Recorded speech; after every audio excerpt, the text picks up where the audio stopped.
Royal FM, the listeners' radio. Il est 21h sur Royal FM. Le Point littéraire, une émission préparée et présentée par Jean-Jacques Foucault.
Il ne faut jamais regretter le passé. Il est certes quelquefois douloureux, mais il aura permis de tracer les sillons d'un devenir meilleur.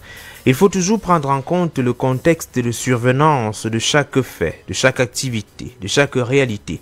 Parce qu'épousant chaque contexte, l'on est appelé à faire des choix, des moins bons aux plus prodigieux. L'auteur de cette édition a choisi de faire un choix, celui de constituer par écrit un héritage à léguer à la jeunesse. Il veut davantage attirer l'attention d'une jeunesse qu'il estime ne pas être suffisamment au fait de l'histoire réelle de la construction du pays, le Cameroun notamment. Il faut faire connaître les rouages par lesquels le pays est passé. L'auteur refuse qu'on dise du mal d'un président de la République du Cameroun, le deuxième à ce poste. L'homme Biya est le disque dur du Cameroun, comme vous l'écouterez. L'auteur, parfois au ton dur, rugueux à l'égard de Yaoundé, met en dynamique les mots pour dire combien Yaoundé a su maintenir à flot le bateau Cameroun qui aurait pu tanguer au regard des traversées de désert dû aux contingences mondiales, c'est-à-dire externes, et aux contingences internes. Le livre que nous ouvrons ce soir met en lumière les œuvres de l'homme du 6 novembre 1982, l'héritage immense qu'il a laissé à une génération qui, au sens de Frantz Fanon, a une mission, celle de pérenniser les acquis tant matériels qu'humains, ainsi qu'immatériels. L'auteur veut, dit-il, réconcilier les Camerounais des régimes Ahidjo et des régimes Biya aujourd'hui, des places et des points qu'il met d'ailleurs sur les i au sujet de la crise anglophone.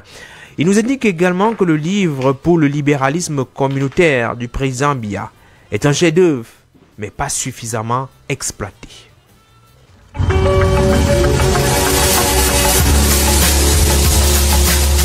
Pourquoi j'écris?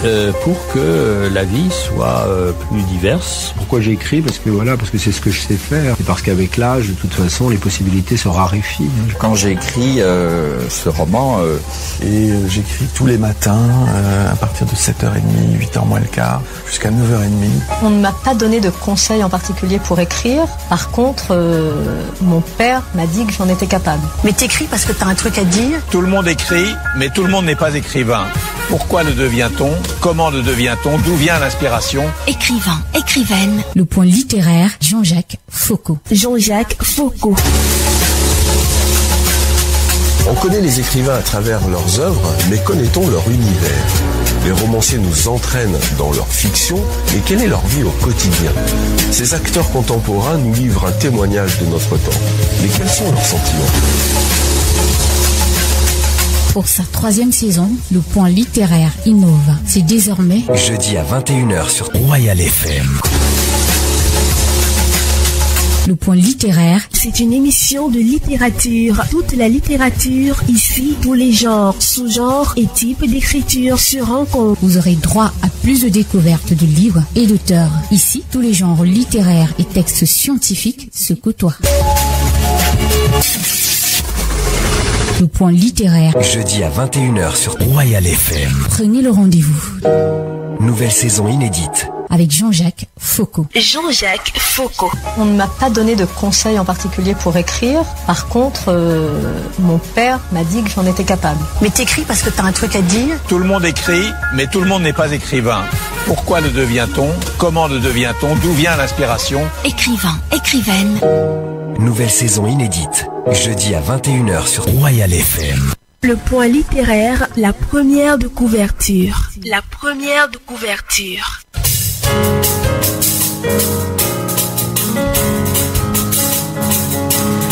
Pour cette édition, le point littéraire reçoit Joseph-Marie Elundu. C'est un observateur averti tant du microcosme que du macrocosme sociopolitique. Joseph-Marie Elundu est économiste de formation et journaliste à la base. Il est acteur de la société civile et homme politique. En outre, il s'intéresse aux problématiques relatives à la prospective et à la stratégie globale. Cet acteur de terrain milite pour le développement des citoyens, la transparence dans la gestion des affaires publiques. Il a été tour à tour directeur de publication du journal Le Développement, cofondateur du Comité national de lutte contre l'inertie, organisation justement de la société civile, à travers laquelle il propose des stratégies de lutte contre la contrefaçon, la contrebande et la corruption. Son amour pour la médiation sociale lui a procuré une bonne connaissance des principaux acteurs sociopolitiques du Cameroun. Paul Biya, le disque dur ou héritage des générations, et son apport à la réflexion globale sur la marche de l'histoire politique du Cameroun. Histoire qui fait corps avec le parcours du président Paul Biya. Il faut dire que Paul Biya, le disque dur qui est un essai, ou héritage des générations, est préfacé par René Emmanuel Sadi, l'actuel ministre de la Communication, et postfacé par Alain-Noël Olivier Moukoulou-Vondo, en ce moment le directeur de la CNPS. Le point littéraire, l'entretien.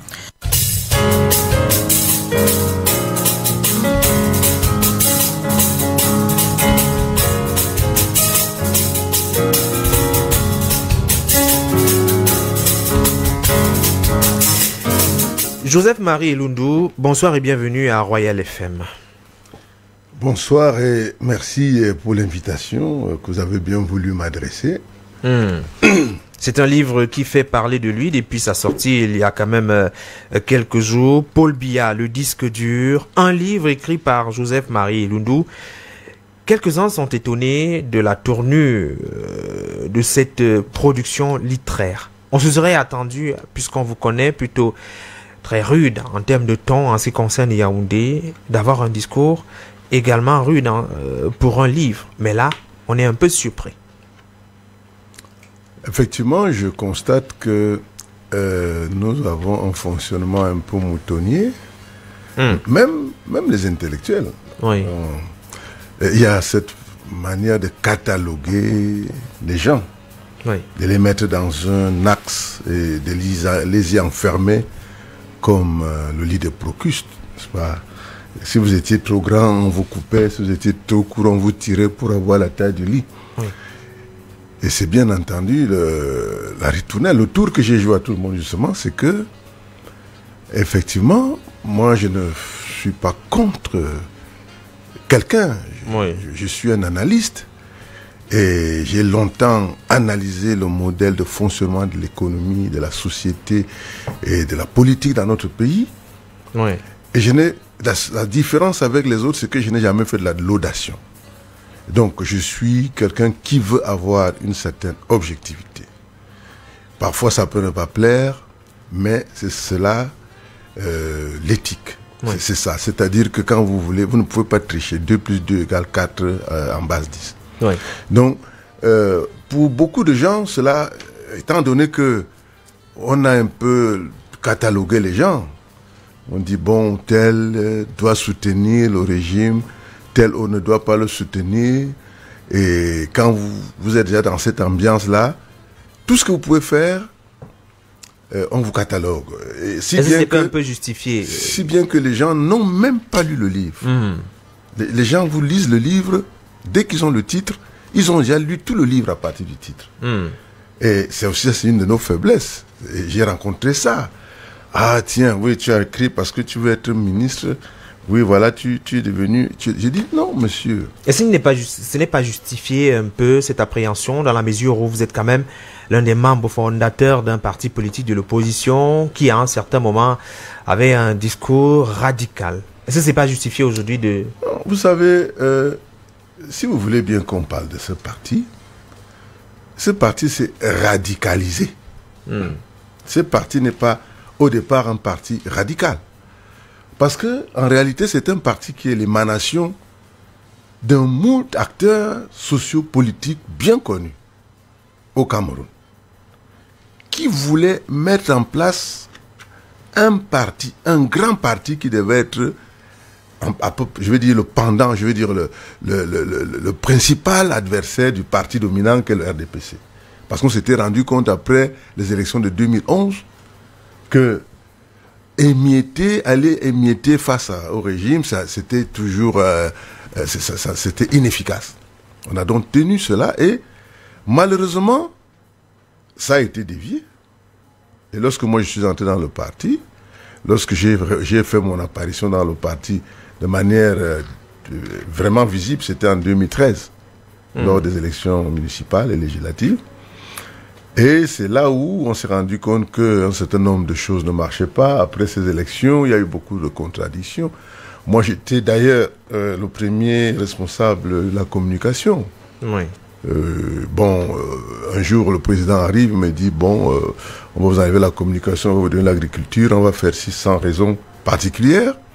Et donc, on s'est rendu compte que les choses se faisaient un peu... de manière individuelle, que le parti ne tournait pas comme un appareil. Et donc vous avez décidé de vous retirer. Le 18 février 2018, je crois. Ayant constaté tout ça, j'ai dit, ok. Je me suis retiré en douce. Je n'ai pas voulu faire de tapage, ni dit je m'en vais, je vais aller me mettre avec tel autre parti, bien venez voir comment je suis en train de partir. Moi, je me suis retiré tout doucement. J'ai dit, je démissionne. Et j'avais mon point de vue, qui finalement est devenu le point de vue de tout le monde. Mon point de vue, c'était quoi? Je disais, nous sommes dans une phase difficile de l'histoire de notre pays. Nous avons deux régions qui sont en guerre. Nous avons un chef d'État qui est contesté, mais qui a encore des choses à donner. Pour moi, il était question d'aller à un accord politique avec le président. Comme on l'a fait en République démocratique du Congo. Mais pour cela, il fallait être unis.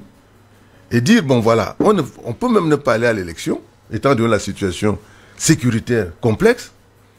On fait un accord politique, vous avez 3 ou 4 ans pour qu'on aille dans une transition gérée par le président lui-même pour assurer tout le monde. C'était ça mon sentiment. Et je pense que cela n'a pas été tout à fait compris.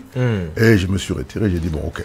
Je reprends ma casquette initiale parce que je suis fondamentalement un acteur de la société civile. D'accord. Alors, dans le livre, du moins, vous nous faites savoir que vos motivations ne sont aucunement alimentaires. Il s'agit, d'après vos écrits, de réconcilier certaines générations, notamment celles qui auraient connu le régime Amadou Ahidjo et celle d'aujourd'hui. Il faut réconcilier les Camerounais. Est-ce que ça veut dire quelque part il y a un certain clivage dû peut-être à la transition qui au départ était une transition douce et les nerfs se sont un peu surchauffés après notamment le putsch manqué? J'écris parce que je l'ai dit et je le répète. J'ai été sur un livre sur le cacao qui est prêt, qui va d'ailleurs paraître dans les jours qui viennent. Le livre s'intitulait « La fève de cacao de qualité, sa transformation et l'impact sur l'émergence économique du Cameroun ». C'est un titre, parce que j'ai longtemps travaillé sur le terrain dans le secteur, dans la filière. Et un jour, je suis assis en train de regarder la télévision, je vois quelqu'un, je ne veux pas le citer, qui dit « Paul Biya n'a rien fait ». En 38 ans, il n'a rien fait. Alors, je me suis dit, mais moi, je suis là depuis quand Paul Biya est arrivé, j'avais 25 ans. Donc, ce que monsieur dit n'est pas vrai, parce que c'est vrai que je critique le régime, mais dire que ce n'est pas vrai, ça manque de crédibilité. Et ça fausse le jeu. Vous voyez, ça crée un clivage artificiel entre ceux qui pensent que Paul Biya a bien fait et il n'a rien fait. Et voilà dans quelle situation ambivalents que nous nous trouvons aujourd'hui. Dans les extrêmes. Voilà, entre ceux qui disent que Paul Biya a très bien fait et d'autres qui disent que Paul Biya n'a rien fait. De toute façon, si quelqu'un vous dit que vous n'avez rien fait du tout, vous allez lui dire que j'ai tout fait pour être véritablement en opposition. Donc, j'ai donc décidé d'écrire ce livre. Pour combattre ce que vous avez nommé dans votre livre une certaine atonie intellectuelle. Bon, maintenant, l'atonie intellectuelle, je m'adresse à ma génération. Parce que si les gens ont réussi à tenir un tel discours, c'est parce qu'il y avait un vide d'information. Et ma génération, ceux de ma génération, qui ont fait de très bonnes études, qui sont agrégés aujourd'hui, docteurs en toutes sortes de choses, n'ont pas pris la peine de s'exercer à l'art épistolaire, à écrire sur l'histoire, la politique de notre pays. Et vous remarquerez que ces gens-là se plaignent toujours que l'histoire du Cameroun n'est pas écrite. Mais qui devrait l'écrire, l'histoire du Cameroun? C'est bien ceux qui ont été à l'école. Les intellectuels camerounais. Et moi, ce que j'écris donc, c'est choses vues, parce que dans une vie, je suis journaliste. Donc, j'ai vu Biya arriver. Et avant que M. Biya n'arrive, j'étais déjà un homme. Oui. J'ai vécu la guerre froide. Lorsque j'étais en classe de terminale, je m'intéressais beaucoup aux relations internationales. Et donc, la guerre froide, l'Union soviétique face aux États-Unis d'Amérique, la guerre des étoiles, etc., le désarmement, le nord, le sud, l'est, l'ouest, les forces de l'OTAN, les forces de Varsovie, tout ça à l'époque animait notre vie. On n'avait pas de télévision. Oui. Quand vous étiez donc curieux, il fallait chercher dur, il fallait aller chercher les journaux, il fallait essayer d'aller lire les journaux internationaux qui coûtaient les yeux de la tête. Et il n'y avait pas de journaux. Comme vous voyez des centaines de journaux aujourd'hui, c'est le véritable délire. Je l'écris d'ailleurs dans le livre. Non, ce que j'ai fait, c'est restituer la réalité. Mon livre est d'abord un livre vérité. Voilà ce qui s'est passé. Il faut rétablir la vérité. Voilà ce qui a été fait. Et en rétablissant la vérité, on règle d'une certaine manière les questions de transition au Cameroun. C'est-à-dire que, vous voyez, le patriarche de Todi, comme le disait, j'aime bien l'expression d'un certain Kouatadiba, qui dit, c'est l'homme dirigeant le plus âgé, le dirigeant opérationnel, oui, le plus âgé dans le monde aujourd'hui. La Constitution n'a pas prévu ça. Nous avons donc un patriarche, un pantocrator, quelqu'un qui a dominé toute la scène. C'est-à-dire qu'il peut même donner lieu à des études approfondies sur la gestion d'un État dans un monde comme celui que j'essaie de décrire dans le livre.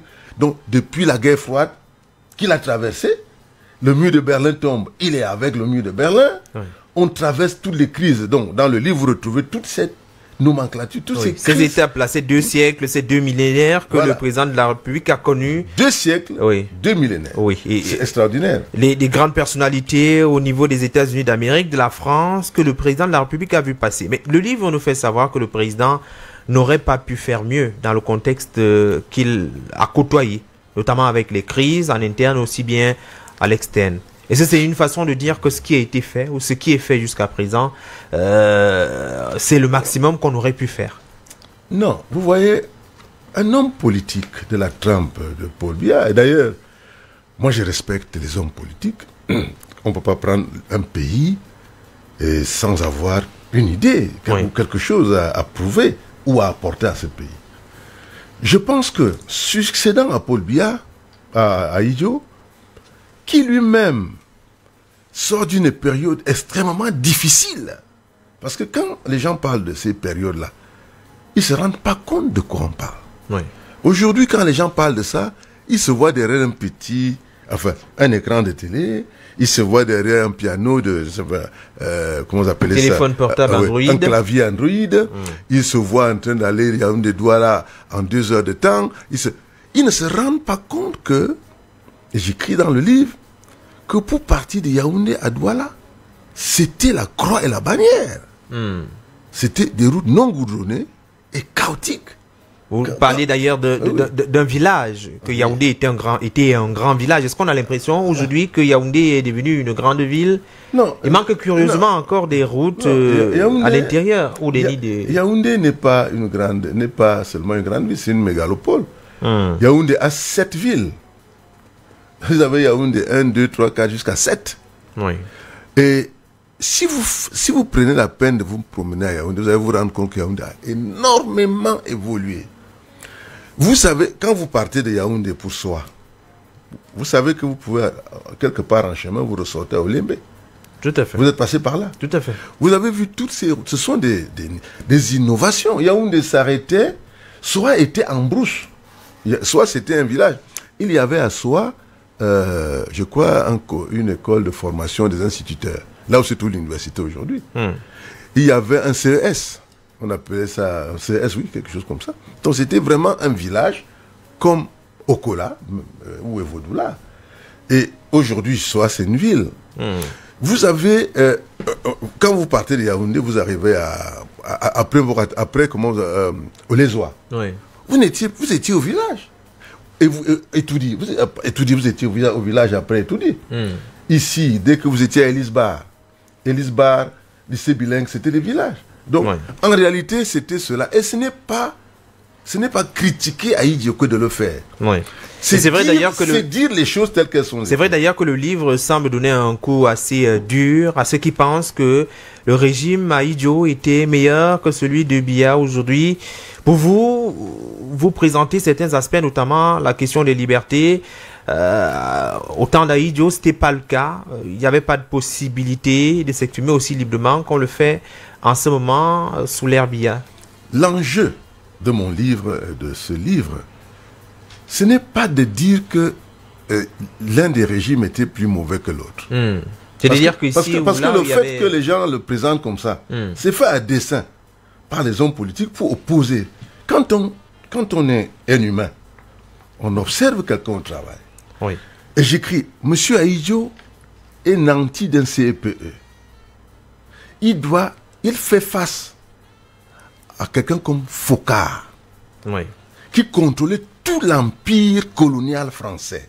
Une grosse machine diplomatique. Et le Cameroun n'était qu'un pion sur cet échiquier.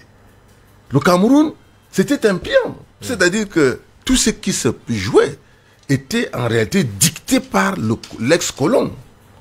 Donc, je veux dire que même la dictature, lorsque nous allons à l'indépendance, nous sommes un pays démocratique, avec des partis, l'UC d'Aïdjo, l'UPC était en déroute, c'est vrai, pourchassé par les Français, d'ailleurs.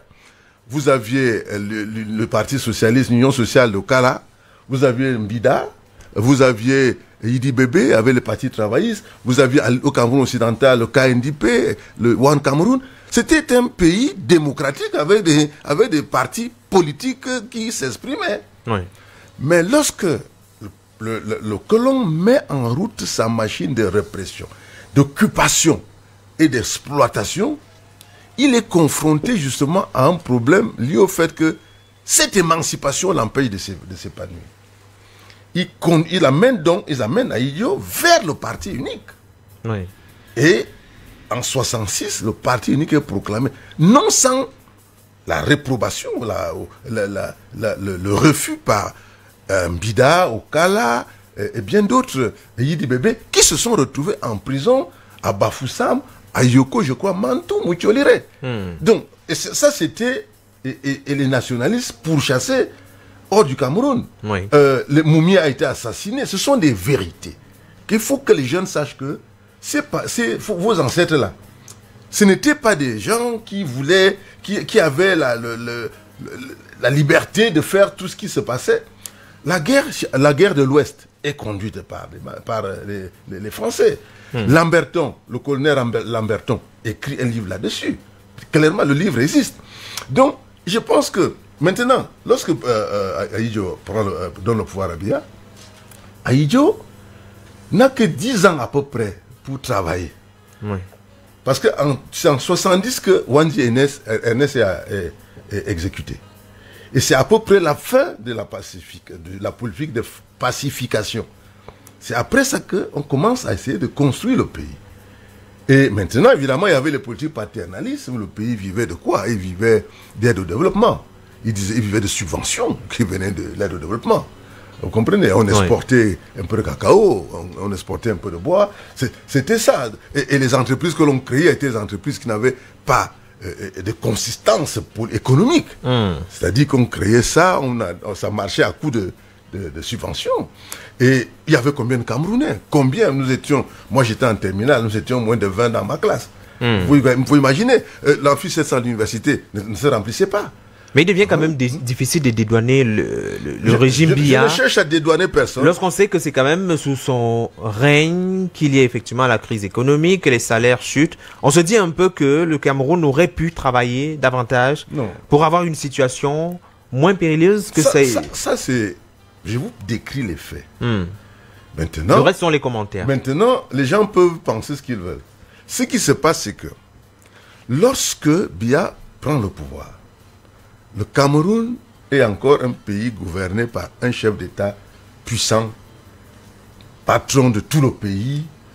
Et en 87, lorsque le président annonce la crise, c'est consécutif à une stratégie d'appauvrissement du pays. Qui a consisté à faire chuter les cours des produits de base. C'est-à-dire que le Cameroun vivait grâce aux produits de base. Et qu'est-ce que les spéculateurs ont fait dans leur stratégie? Parce que la faiblesse, c'est Jacques. Jean-Jacques, oui. Jean-Jacques. La faiblesse, c'est le refus de faire l'analyse stratégique. Nous sommes trop plats. Nous travaillons avec des gens qui travaillent sur 50 ans. Au moment où je vous parle, ils savent déjà ce qu'ils vont faire de nous dans 50 ans. C'est-à-dire que lorsqu'on lance la crise est, regardez la Covid, c'est une création, cette crise est créée. On crée donc une crise à la fin des années 80. Comment faire pour ces économies qui sont en train de monter, qui vont nous échapper? Comment les reprendre? Et vous voyez comment le capital, le grand capital, à travers les privatisations, a repris toutes les économies, par exemple, d'Afrique francophone. Ce sont des faits. C'est pas une histoire de dire... Et ça se passait devant tout le monde. Parce que le même phénomène, bon, si Biya est trop faible, j'imagine que Bongo aussi, j'imagine Houphouët-Boigny, j'imagine que tous ces pays-là, qui malheureusement sont dans la même escarcelle. Et vous remarquerez que Berlin, le partage, on n'intervient pas au Cameroun sans titiller un peu le président Macron, ou bien au Gabon. C'est-à-dire que dans le découpage politique d'après-guerre, de la répartition à Berlin, dans 1889, c'est toujours d'actualité. Et aujourd'hui, ce que j'ai dit dans le livre, c'est qu'il y a une nouvelle répartition qui est en train de se faire sous nos yeux. Sous nos yeux. Et c'est grave parce que, entre-temps, pendant ce temps, nous faisons des bagarres complètement farfelues. C'est pour ça que mon livre n'est pas un livre de position des régimes. C'est un livre qui cherche à réconcilier les générations. À amener les citoyens à regarder les choses autrement que voilà mon adversaire. Mon adversaire n'est pas Paul Biya, il n'est pas idiot, il ne sera jamais Kamto, il ne sera pas tel. C'est peut-être pour cette raison que dans le livre, vous présentez la démocratie comme étant peut-être un piège pour l'Afrique et les Africains. La démocratie à l'africaine, d'ailleurs, un président français bien connu, Jacques Chirac, il était Premier ministre. Lorsque à Dakar, au cours d'une conférence, je crois, France-Afrique, au début des années 90, Giscard dit « La démocratie est un luxe pour les peuples noirs. » Ce n'est pas une affaire de gens qui n'arrivent pas à manger 3 fois par jour. C'est-à-dire, quand vous voyez dans la démocratie, à quoi ça renvoie aujourd'hui? Je vous donne un exemple simple qui est d'actualité. Les gens pensent que la démocratie, c'est chercher le pouvoir.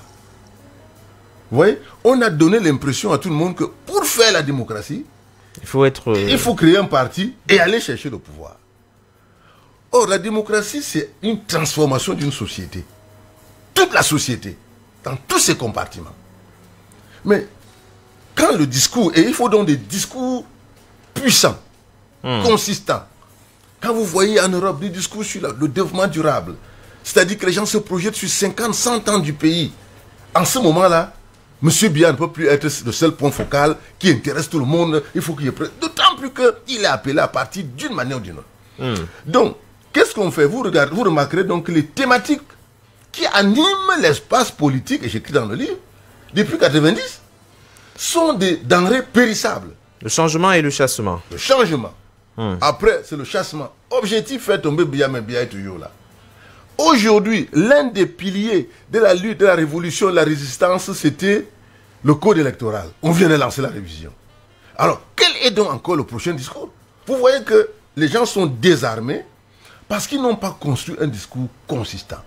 Et nous appelons, j'en appelle à une classe politique responsable, une classe politique intelligente. J'ai suivi l'autre jour, lorsque le président, pendant le discours à la jeunesse, a parlé de transition générationnelle. Et j'ai suivi des hommes politiques en parler. La transition générationnelle n'est pas une question d'âge. C'est un changement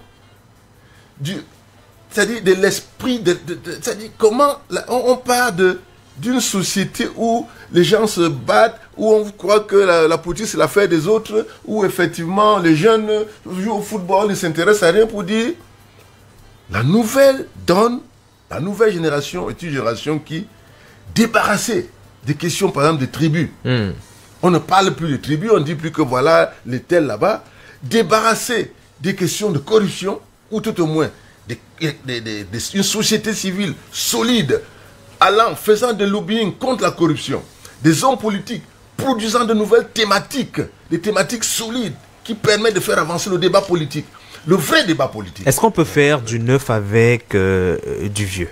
Qu'est-ce qui est neuf et qu'est-ce qui est vieux? Il n'y a pas une société au monde, vous avez vu aux États-Unis, l'homme qui vient d'être voté, à quel âge? 78 ans. Oui, Joe Biden. Voilà. Donc vous comprenez, ce n'est pas... Le neuf, c'est quoi? Est-ce que c'est Elundu qui a une vieille peau face à Jean-Jacques qui a une jeune peau? Mais je vous rappelle, Jean-Jacques, que il y a dans beaucoup de domaines, j'ai rencontré beaucoup de jeunes qui m'ont dit, papa, nous, on ne peut pas faire ce que vous faites. Ça veut dire que la société est un tout. La société n'est pas constituée des gens qu'on doit couper. On dit, il y a des gens à 50 ans qui ne peuvent même plus marcher. Oui. Il y a des gens à 80 ans qui sont solides, qui font des arts martiaux, qui sont au point. Mais qu'est-ce qui est important? Ce qui est important, c'est l'ambiance que la société développe. Oui. Notre société développe une mauvaise ambiance. Une ambiance d'antagonisme complètement ridicule. Par exemple, nous avons des questions de tribalisme qui sont... Ça, on peut faire aucune... Il n'y a pas une génération qui peut survivre avec ça. Que ce soit une génération de jeunes ou de vieux, le tribalisme est nocif. Oui. C'est une société où la corruption est là. Oui. Et une société où, effectivement, à cause du fait que les gens sont indifférents, je ne trahis pas. Vous tous, vous avez suivi, par exemple, en semaine, une actualité. Quelque chose d'extraordinaire s'est passé à la télévision nationale, où quelqu'un est venu s'expliquer sur les 55 milliards du stade de Lembe. C'est nouveau. À la télévision nationale, qu'on convoque quelqu'un qui vient parler des choses qui étaient tabous. Mais lorsque vous avez vu le ministre, par exemple, la conférence des ministres de l'autre jour, sur la Covid-19, je suis sûr qu'il ne vous a pas échappé que le ministre de la Santé n'a donné aucun chiffre. Ok? Mais il a quand même reçu 183 milliards. Qu'est-ce qu'il en a fait? Est-ce que vous êtes une société exigeante? Alors, même les médias, j'ai regardé les journaux, personne. Mais on ne peut pas venir, après un an, venir faire du verbiage. De toutes les façons, Nathan nous dit qui sera diligenté pour savoir comment les fonds ont été gérés. Il ne faut pas attendre les audits. C'est-à-dire qu'un membre du gouvernement, ok, quand vous êtes responsable, vous êtes jeune, on va vous confier des responsabilités. Les audits. Non, les audits, c'est a posteriori. Vous êtes responsable, j'ai reçu de l'argent. Au lieu que chaque soir, je vienne décliner le nombre de morts et le nombre de personnes qui ont été contaminées, moi je souhaiterais dire que non, nous avons installé un point d'oxygénation dans telle clinique privée à Chinga. Il y a un point d'oxygénation dans tel autre coin. On ne sait jamais si dans le quartier vous avez ce problème. Bon, donc, vous voyez que nous sommes devant une situation où une apathie, ce que j'ai appelé l'atonie, maintenant, c'est une apathie générale qui fait que les gens sont neutralisés et tétanisés. Il faut donc que la société que nous appelons, celle que nous voulons que ces livres induisent ou contribuent à induire, oui. C'est une société où les Camerounais sont débarrassés de préjugés vis-à-vis d'eux-mêmes. Où les jeunes Camerounais cessent de dire « je me débrouille ». Où les jeunes Camerounais, quand ils sortent le matin, ils disent « je m'en vais à la radio, je suis journaliste et je m'en vais travailler pour que ma carrière avance ». Oui. Vous comprenez? C'est-à-dire, nous voulons cette jeunesse, nous voulons ce pays-là, nous voulons plus ce pays où on se tire dessus. C'est la faute à tel, c'est tel qui a fait ceci. Une société exigeante, des gars, lorsqu'un ministre vient parler, qui s'asseye, décrypte le discours du ministre, rende au public un discours en lui posant des questions, mais vous avez dit telle chose, telle chose, telle chose. Vous avez vu comment ça se passe ailleurs. D'accord. Alors, Joël, Marie et Lundu, moi je vous propose qu'on s'arrête un moment, parce que dans la seconde partie, nous allons parler des acquis véritablement. Parce que dans le livre, il est question également de présenter les acquis du renouveau, les acquis du Cameroun sur le plan humain, sur le plan infrastructurel. Il faut fructifier ces acquis. De toutes les façons, on marque un temps d'arrêt et puis on revient avec vous. Le point littéraire, les classiques littéraires. Les classiques littéraires.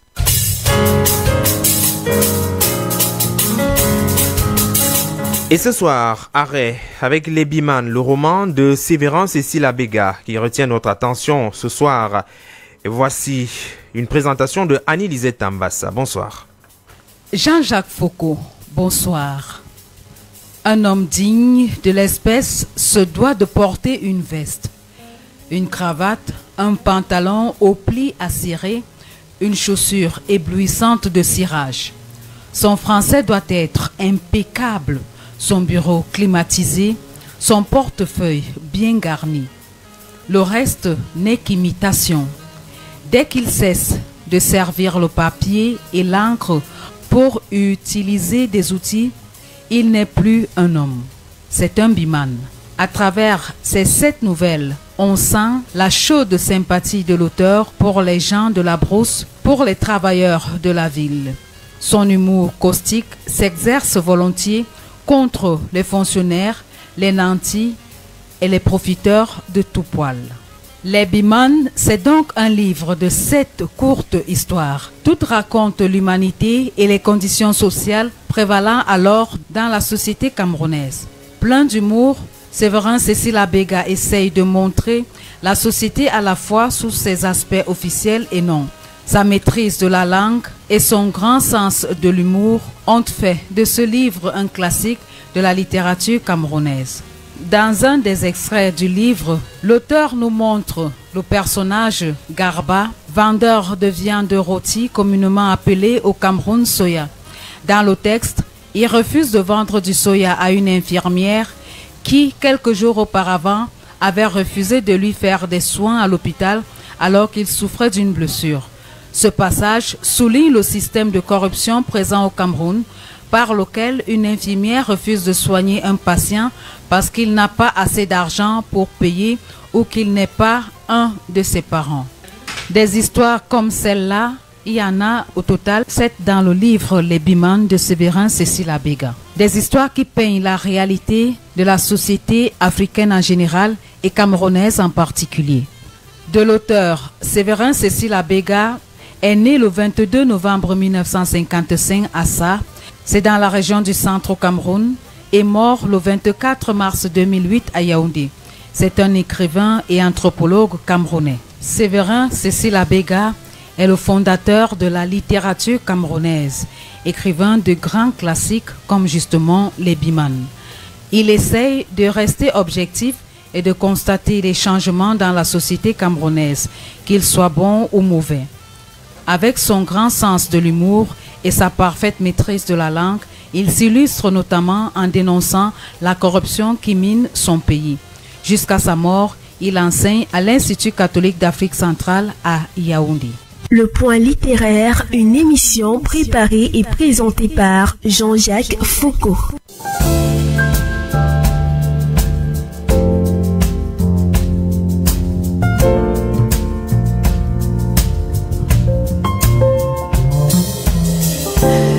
Merci à Annie-Lisette Ambassa pour ce classique littéraire. On retrouve Joseph-Marie Elundou qui nous présente son livre Paul Biya, le disque dur ou héritage des générations. Alors, parlant d'héritage des générations, le livre s'adresse certainement au premier chef, aux jeunes. Alors, qu'est-ce que le président de la République laisse à cette jeune génération qui est en ce moment confrontée au chômage, qui sort des universités sans pouvoir directement accéder à l'emploi? Alors, pendant ce temps, on regarde le régime Biya. Le livre nous renseigne par exemple qu'il, notamment le ministre René Emmanuel Sadi, a travaillé très jeune auprès du président Ahidjo Diop. C'est pareil pour le président Biya qui a 29 ans, accède directement aux fonctions de responsabilité. Alors à cette jeunesse qui a 29 ans ne sait toujours pas quelle sera l'issue pour la suite.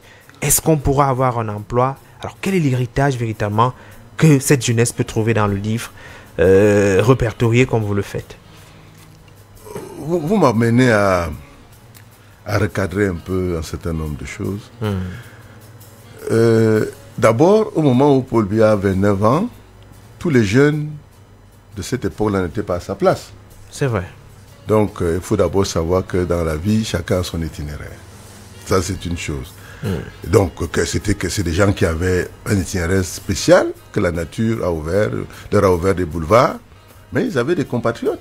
Ils avaient des gars de leur époque qui sont certainement plus en vie, d'autres qui sont au village, qui, ma foi, bon. Maintenant, ça, c'est la première chose. Deuxième chose, l'héritage n'est pas pour les jeunes, l'héritage, c'est pour toutes les générations. Oui, les générations qui viendront après. Voilà, les générations, c'est-à-dire ça peut être juste après Biya, il y a les autres, et puis il y a les autres, et puis il y a les plus petits, et puis, et puis. Qu'est-ce que moi j'ai constaté? Je constate que Biya hérite d'un pays enfermé. Oui. Bon, il y a beaucoup de choses qui se sont dites. Par exemple, le pays n'a pas de décision, ne peut pas décider sans transiter par la France. Et Biya va entreprendre de détricoter d'abord ça. Parce que il arrive, c'est comme vous êtes dans un champ, enfin une forêt. Vous devez implanter un champ. Il faut donc déblayer. Et c'est pas facile. Donc, première chose, il fallait effectivement débroussailler. Je vous rappelle que pour créer un lycée technique au Cameroun, c'était la croix et la bannière. C'est-à-dire que le colon ne voulait pas que nous fassions de la technique et de la science. C'était toute une bataille, c'est-à-dire qu'il fallait se battre pour avoir un lycée technique. Oui. Parce qu'effectivement, la politique consistait à nous instruire et devenir des administrateurs de ce qui se considérait jusque-là comme leur espace. Que même lorsqu'ils sont partis, il fallait que nous, on continue à travailler simplement dans les bureaux. Et c'est pour cela que la question de l'emploi que vous posez aujourd'hui va trouver sa solution dans un certain nombre de téléchargements. Lesquels? Alors, vous avez, quand vous lisez ce qu'on appelle l'emploi, c'est quoi? C'est la capacité à donner du revenu à des jeunes gens ou à des hommes ou à des citoyens après que ceux-ci ont déployé un effort physique ou intellectuel. Oui. Et c'est ce revenu-là que nous n'avons pas. C'est ça la... Et pourquoi nous n'avons pas ce revenu? Parce que notre pays a une économie extravertie. Donc, tout le revenu du pays s'en va à l'étranger. Il s'en va à l'étranger à travers quoi? Nous, c'est à travers tous ces achats que nous faisons à l'importation. Quand vous achetez du riz, vous donnez du travail à un petit Thaïlandais. Oui. Ce travail qui est le travail du jeune Camerounais, vous l'envoyez en Thaïlande. Et vous ne pouvez pas l'envoyer en Thaïlande et espérer que le jeune Camerounais va travailler. Tous les jeunes Camerounais, aujourd'hui, pensent que le travail, c'est le fait d'être recruté dans l'administration ou dans une entreprise de parapublique. Oui. Ou encore des entreprises UP, publiques, privées qui sont là. Mais c'est la structure globale de l'économie qui est appelée à être changée. Donc, je prends quelques exemples. Oui. Vous importez aujourd'hui pour 300 milliards de poissons. L'une des choses qui a été faite et qui n'existait pas, parce que lorsque M. Nyat est encore là, qui était directeur général de la SONEL, avant d'être ce qu'il est là aujourd'hui, il y a eu un travail formidable dans le potentiel énergétique qui est en train d'être mis en marche. Oui.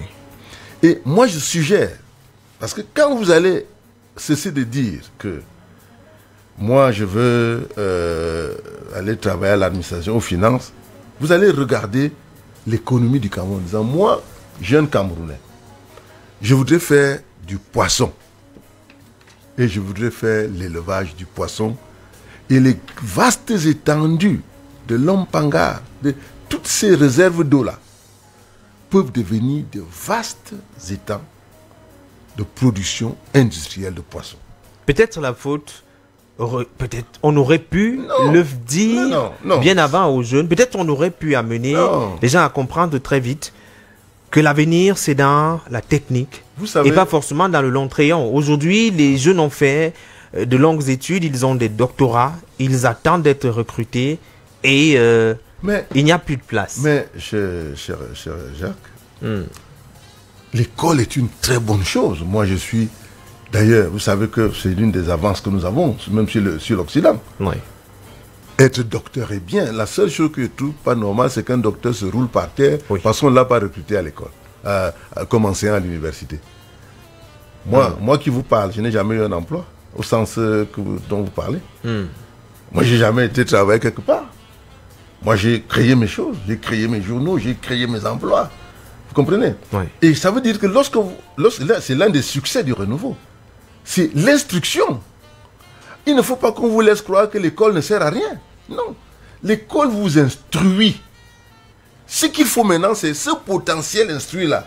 Il faut des relais maintenant pour les transformer en produits opérationnels. C'est-à-dire que je prends un enfant, je dis, bon, monsieur, nous allons maintenant entrer dans le poisson.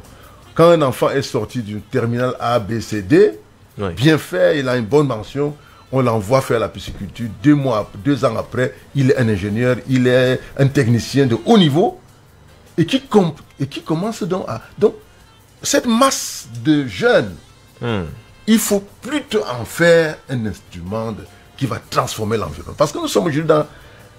le concept central, c'est la transformation. Donc, l'école.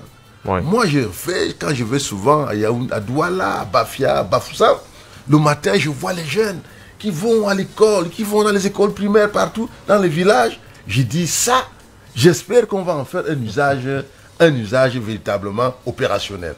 Parce que les enfants instruits sont des enfants faciles à réformer dans tous les secteurs. Vous prenez, et quand je vous parle du poisson, vous croyez que c'est le poisson au sens où on le voit là? Vous faites du poisson un produit d'exportation. Le filet de... Cela demande des moyens. Mais les moyens sont là. Je vous dis, les moyens sont là. Le problème n'est pas au niveau des moyens.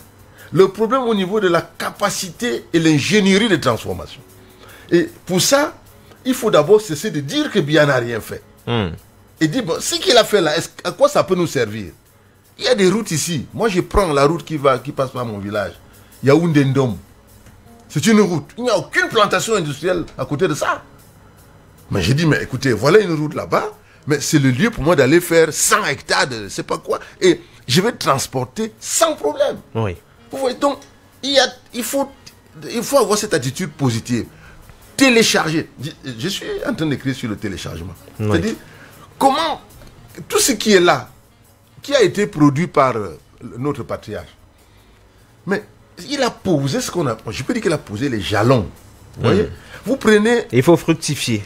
C'est d'ailleurs le mot que vous utilisez dans il faut fructifier. Prenez le secteur. Prenez un secteur comme le vêtement. Nous nous habillons à la friperie. Nous nous chaussons à la friperie. Si vous vous mettez en route à longueur de journée, nous avons des super vendeurs. Vous avez vu ces gars qui passent avec la friperie? On les transforme en vendeurs de produits neuf. Dans l'instruction, c'est l'héritage véritablement pour les générations. Et il y a également la question de la superficie. Vous parlez, le président de la République l'a d'ailleurs dit, il veut que les Camerounais se rappellent de lui comme celui qui a apporté la démocratie, le Mais aujourd'hui, est-ce que véritablement, dans les faits, le multipartisme est une réalité? On a un parti-État qui est là, les partis de l'opposition, quelquefois, sont là pour faire figuration dans les différentes échéances électorales. Est-ce que véritablement, on a une multitude de partis politiques capables de pouvoir s'affronter dans le jeu électoral avec un code électoral aujourd'hui qui est discuté depuis plusieurs années? Pour moi, c'est un faux problème. La démocratie, au sens que vous l'évoquez, que vous décrivez d'ailleurs, parce qu'en fait, vous ne faites qu'un descriptif de ce que vous voyez. Voilà. C'est un point quand même... Non, ce n'est pas important. D'ailleurs, tel que ça se présente, c'est même nocif. C'est nocif, pourquoi? C'est nocif parce qu'il est évident que si quelqu'un décide de bloquer la ville, il bloque l'activité. C'est-à-dire, si quelqu'un dit, nous on ne travaille pas aujourd'hui, personne ne va passer, on bloque la route, on dit, il nous faut le code électoral, on bloque l'activité économique. Et quand on bloque l'activité économique, on bloque l'emploi. Quand on bloque l'emploi, on bloque l'économie, enfin, le pays dans son processus de développement ou d'émergence, comme on aime le dire aujourd'hui. Donc, d'abord, pour moi, il faut repenser complètement le modèle politique de notre pays. Et je pense que si on peut considérer que ces vents-là qui sont venus, qui ont créé tellement de désordres en Afrique, qui ont été... C'est-à-dire, ce qu'on a appris aux jeunes, c'est que la démocratie, c'est casser tout. Et on ne casse pas qu'au Cameroun. D'ailleurs, au Cameroun, on n'a même pas assez cassé. Vous allez au Togo, on casse en coude. C'est-à-dire, vous voyez qu'il y a comme une sorte de virus. Quand de temps en temps, on injecte. Or, cela est dû à quoi? Cela est dû au fait que, comme nous ne faisons pas attention, nous sommes dominés du point de vue de l'information, de la communication stratégique par des courants. Ces courants-là, et là je reviens à ma génération, ces courants-là font que nous avons des jeunes qui n'ont aucun support culturel, qui ingurgitent donc toutes ces choses que nous renvoie Internet, les multiples chaînes de télévision à longueur de journée. Vous voyez les petits Français en train de bagarrer, mais vous ne pouvez pas. La France et le Cameroun, vous ne pouvez pas vous comporter comme eux. C'est deux réalités distinctes. Deux réalités, c'est des pays qui sont dans l'Union européenne. L'Union européenne, c'est un continent avec ils ont des capacités, ils ont la monnaie, ils sont capables de produire. Vous avez vu pendant la Covid, vous n'avez pas reçu de 100 000 francs dans votre compte comme ça au hasard, non? Mais le parapluie monétaire a joué en Europe. Les gens sont couchés chez eux, on injecte l'argent dans leur compte bancaire. Est-ce que les gens le savent? Que pendant que vous voyez tout ça là, il y a ce qu'on appelle le parapluie monétaire. On injecte l'argent dans vos comptes. Vous les petits salaires. On dit, bon, il ne faut pas que les gens là nous énervent. Tout à fait. Donc, il est question de comprendre que, dans tous les secteurs, sur le plan politique, lisez le libéralisme communautaire. Il y a un travail, aujourd'hui, il faut modifier même l'économie. L'économie au sens classique ne peut pas donner. C'est l'économie solidaire qui peut nous permettre de reconstituer la classe moyenne. Comme ça s'est fait au Brésil. Et c'est sur la base du libéralisme communautaire que Lula da Silva a reconstruit la classe moyenne. C'est un livre qu'il faut consulter et peut-être implémenter. Moi-même, dans le livre que j'écris sur le cacao, justement, je m'appuie sur le libéralisme communautaire pour montrer comment est-ce qu'on peut faire en sorte que le monde rural, au lieu qu'il soit ce monde-là qui est méprisable, devienne le catalyseur principal de la machine économique. Donc je pense que il y a, je crois qu'il y a beaucoup de choses à... Il y a tellement d'aspects dans le livre, dans l'ouvrage. Et peut-être, je vais vous poser peut-être la dernière question. Un seul aspect, la question de la crise anglophone. Pour vous, il n'y a pas un problème fondamental. On semble être perdu dans les origines de ce problème de la crise anglophone. Oui. Nous sommes en plein dans la question de la recomposition de la carte de l'Afrique. La recomposition de la carte de l'Afrique. Le Cameroun va être divisé si on ne fait pas attention. Le Ghana va être divisé, le Togoland est en train de se mettre en place. Il faut conserver cet héritage. Le Mali est déjà divisé. La Libye est divisée. Et la RDC n'est pas contrôlé par Tshisekedi. Peut-être ça va être 3 ou 4 pays. Donc, en réalité, Berlin est de retour, mais ce ne sera plus Berlin. La recomposition se fait sur la base de d'autres paramètres nouveaux. Des paramètres d'une nouvelle économie contrôlée par l'Occident, contrôlée par les nouvelles technologies, contrôlée par les robots, contrôlée par les grands empires financiers. C'est-à-dire que si l'Afrique continue à jouer au petit jeu de la tribu, ça va être compliqué. Non, nous allons tout simplement être recolonisés. Alors Joseph-Marie Lundu, c'est vrai on a pensé qu'une heure allait être ça allait être largement suffisant, mais dommage non. Le livre évoque tellement d'aspects, il faut le dire.